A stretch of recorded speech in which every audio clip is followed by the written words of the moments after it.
نے کہا کہ یہ بریلوی جو ہے نا بریلوی مشرک ہے سارے.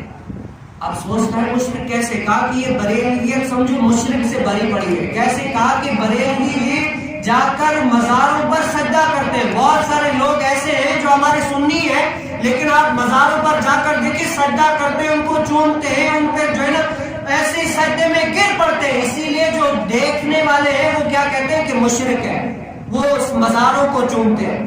ان کو یہ نہیں پتا کہ ہم جو الحمدللہ جو ہمارے علماء اہل سنت ہیں انہوں نے یہ کہا ہے, یہ ان کو ہم ہی بتاتے ہیں کہ اللہ رب العالمین نے یہود و نصارہ پر جو لعنت فرمائی ہے نا, لعنت اللہ رب العالمین نے یہود و نصارہ پر جو لعنت فرمائی ہے ان میں سے ایک وجہ یہ ہے کہ وہ اپنے انبیاء علیہ السلام کی قبروں کو سجدہ گاہ بناتے تھے.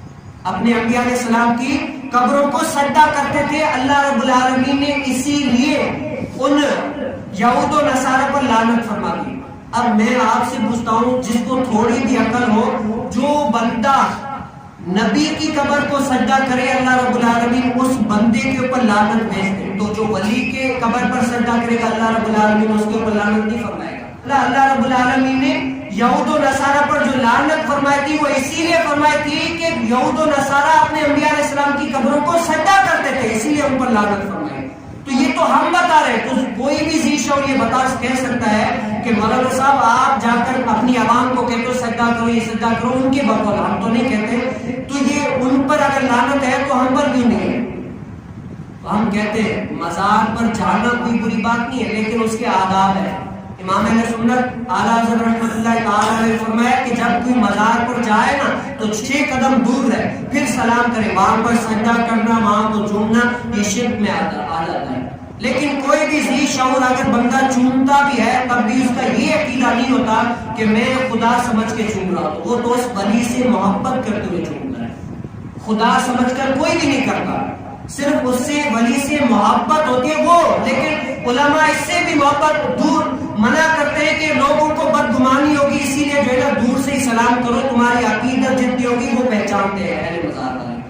اب لیکن ہر کسی کو یہ بات سمجھ میں نہیں آتی. جیسے میں اگر کہوں نا اعلیٰ حضرت رحمۃ اللہ تعالیٰ نے اس کے لیے بہت خوبصورت مثال دی ہے. جیسے وہ کہتے ہیں نہیں عوام اس سے جو ہے نا بھٹکتی ہے, خراب چیزوں میں اندر چلی جاتی ہے, اس سے جو ہے نا ولی کی توہین ہوتی ہے. تو اعلیٰ حضرت رحمۃ اللہ تعالیٰ نے بڑی خوبصورت مثال دی, کہا کہ بتاؤ یہ عوام سنت جو عوام الناس ہے وہ نماز میں کتنی غلطیاں کرتی ہے؟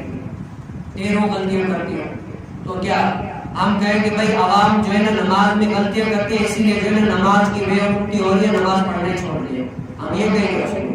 کبھی بھی کوئی نہیں کہے گا.